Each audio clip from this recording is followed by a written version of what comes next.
আমার নাম অপ্পল রাজু কোরা। আমি মৌদাতে থাকি, জেলা নাগপুর, মহারাষ্ট্র।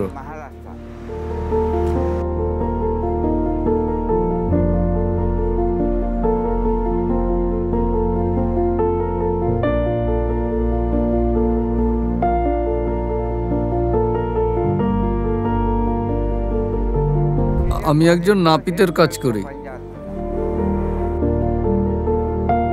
আমার চুল পড়ার সমস্যা রয়েছে, দীর্ঘদিন ধরে এই সমস্যায় ভুগছি। আমি আমার স্ত্রী ও মেয়েকে নিয়ে একসঙ্গে থাকি। আমার স্বামীর নাম অপ্পল রাজু কোরা, আর্টস এবং কমার্স কলেজে হেড ক্লার্কের কাজ করেন। আমাদের একটি মেয়ে। আমরা তো ভালোভাবেই সেটেল হচ্ছিলাম। আমরা একটি বাড়ি তৈরি করেছি। যখন বাড়িটি শেষ হলো তখন তিনি জানতে পারলেন। মার্চ মাসে আমার জিভে একটি ছোট সিস্ট দেখা যায়, একদম ছোট্ট একটা সিস্ট। তারপর আমি ব্যাঙ্গালোরে একজন ডাক্তারের কাছে গিয়েছিলাম। তিনি আমাকে মাত্র 7 দিনের জন্য ওষুধ দিলেন। আমি সেই সমস্যাটি থেকে মুক্তি পাইনি।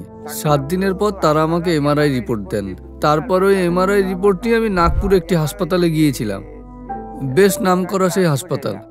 রিপোর্ট পরিষ্কার ছিল, আর এটি ছিল খুব গুরুতর অবস্থা, খুব গুরুতর। এটি একটি গুরুতর অবস্থা ছিল। আমরা 3 মাস ধরে অনেক কষ্টে ছিলাম। কি করতে হবে বুঝতেই পারছিলাম না। আমি আমার স্ত্রীকে এটা সম্পর্কে 2 মাস ধরে কিছু বলিনি। বললে আবার ওরা চিন্তা করবে, সেই জন্য আমি বলিনি, কিচ্ছু না। আমরা বাড়িতে সাধারণ খাবার খেতাম, মানে ওই ভাত, রুটি, পরোটার মতো জিনিস আর কি। আমার স্বামীর খেতে খুবই কষ্ট হচ্ছিল। আমরা বুঝতে পারছিলাম না আমাদের কি করা উচিত। খুব অসহায় বোধ হচ্ছিল আমাদের সেই সময়। আসলে 2 সপ্তাহ পরে আমার মেয়ের বোর্ডের এক্সাম ছিল, তাই আমার স্বামী আমায় কিছুই জানাননি। যখন একজন মহিলা সমস্যায় পড়ে, সে অবশ্যই তার স্বামীকে বলবে, বা সে তাকে বাড়িতে বলবে। কিন্তু যদি স্বামীর সমস্যা হয়, সে তার স্ত্রীকে বলবে না, সে তার স্ত্রীকে এটা বলবেই না। সে ভিতরে ভিতরে কষ্ট পাবে, তারপরও কাউকে কিছু বলবে না। এরপর ধীরে ধীরে আমি সব জানতে পারি। আমার মেয়ের বোর্ডের পরীক্ষা ছিল বলে আমি তাকে আগে কিছুই জানাইনি। আসলে ক্যান্সারের কথা জানলে বাড়ির লোক তো ব্যতিব্যস্ত হয়ে পড়বেই। তারা আমাকে 2 সপ্তাহ পরে জানালো যে আমি ক্যান্সারে আক্রান্ত। আমি খুব ভয় পেয়ে গিয়েছিলাম। যখন কেউ ক্যান্সারের কথা জানতে পারবে, তখন সবাই ব্যতিব্যস্ত হয়ে পড়বে। তারা কেমোথেরাপি এবং রেডিয়েশন সম্পর্কে জানে না, তারা এটা সম্পর্কে কিছু জানে না। পরে তারা জানতে পারলো যে এগুলো ক্যান্সারের থেকেও বেশি বিপজ্জনক, খুব ভয়ঙ্কর। তিনি আমাকে কেমোথেরাপি দিয়েছেন, তারপর তিনি আমাকে অস্ত্রোপচার করিয়েছেন। অস্ত্রোপচারের পর তিনি আমাকে রেডিয়েশন সম্পর্কে বলেছিলেন। 30টি রেডিয়েশন, প্রতি সপ্তাহে 5টি রেডিয়েশন। এই রেডিয়েশনের সাথে তিনি আমাকে কেমোথেরাপিও করতে দিয়েছিলেন। আসল গল্প শুরু হলো চিকিৎসার পর। কেমোথেরাপি এবং অস্ত্রোপচার শেষ হয়ে গিয়েছিল। তিনি আমাকে বলেছিলেন প্রতি সপ্তাহে 5টি রেডিয়েশনের সাথে কেমো দিতে। এরপর আমরা ক্যান্সারের ব্যাপারে জেনে খুব কষ্ট পেলাম। আমরা সবাই খুব হতাশ হয়ে পড়েছিলাম। অপারেশন শেষ হয়ে গেছে, কেমো শেষ হয়ে গেছে, রেডিয়েশনও শেষ হয়ে গেছে। তিনিও হতাশ হয়ে পড়েছিলেন। ওর ওজন অনেকটাই কমে গিয়েছিল, প্রায় 17 কিলো মতো ওজন কমে গিয়েছিল। খুব ভয় পেয়ে গিয়েছিলাম আমরা। অস্ত্রোপচারের পরে আমার পাশে ব্যথা অনুভব করতে লাগলাম।